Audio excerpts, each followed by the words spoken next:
Hello, my name is Younger Olive Morris, Executive Director, Olive Project International.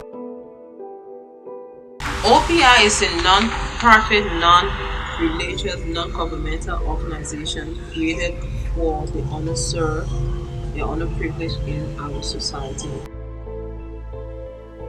We have various programs, so it depends what situation we come across. We may be able to meet that need and impact that life. We have the Beautiful Beginning program. That's for our new moms and babies. And so that program at that time we meet that mother in need. If she in need of pamper, wipe, personal care item for she and her newborn, we meet that need at that time and impact that life. We have our educational programs where there are kids that are in need of pencil, in need of book bags or notebooks. At that time, we meet that need and impact that individual life. At this time, I mean, we are in a country where we have a harsh economic situation with the global pandemic. COVID just worsened the situation for our underserved communities. So right now, there are there are students that are in school, they have no chairs. There are students in school, they have no pencil, no copybook, no bags.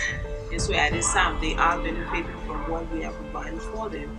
I'll give you an example. Went to a school.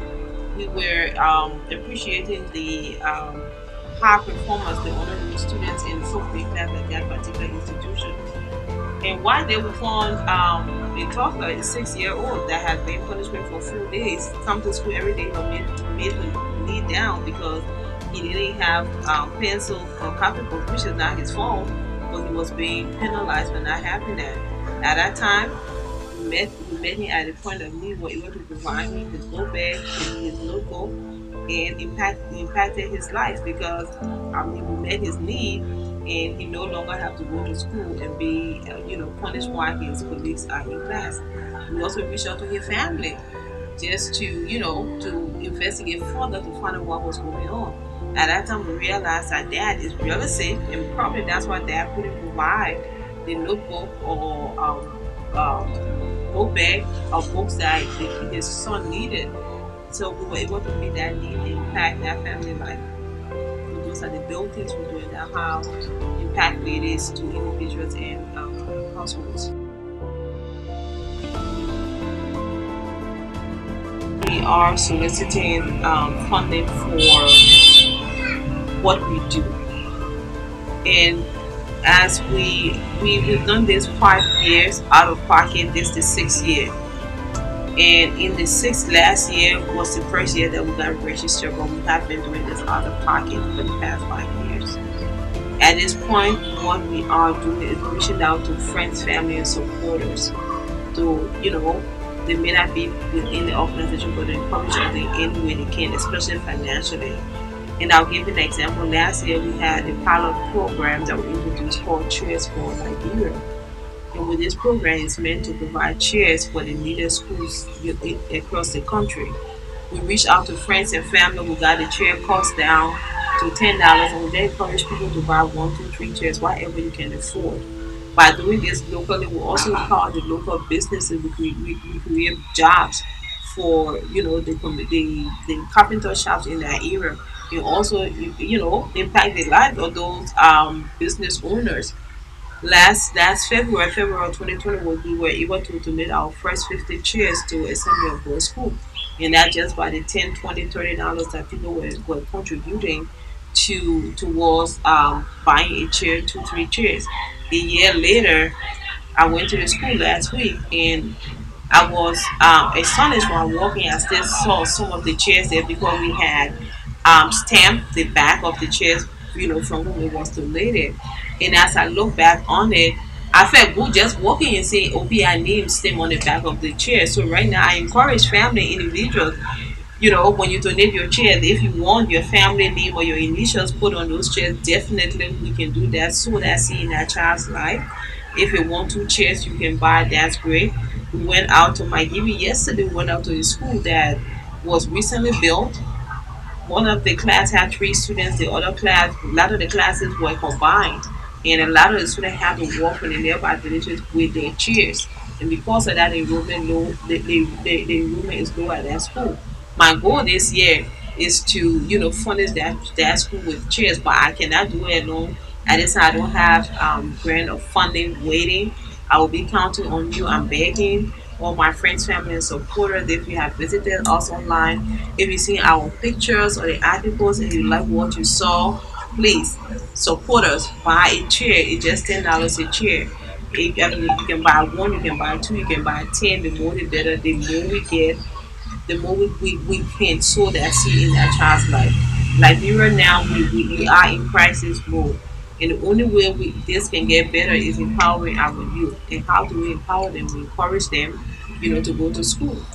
And if a child gets to school, there's no chair, there's no copybook, there's no book. You know, I realize probably that's one of the reasons why some of the kids shy away from going to school. They go to school, they have nowhere to sit. So in our own ways, I think it's best that we provide the incentives for them to come to school, or provide the appropriate accommodation for them while they are in school.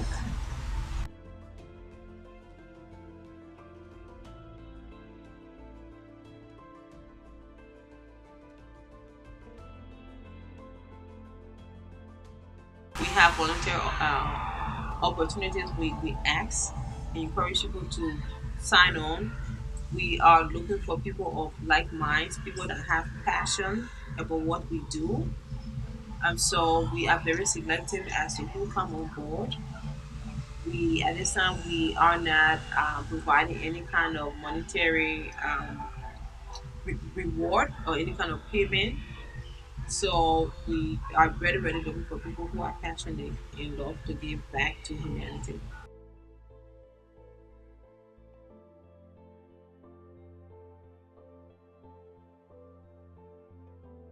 At least I've made at least 16 stops.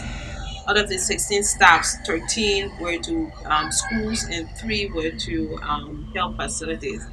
There is a need, and in every country there are government, there are authorities. And a lot of time we get complacent in leaving to the authorities to do.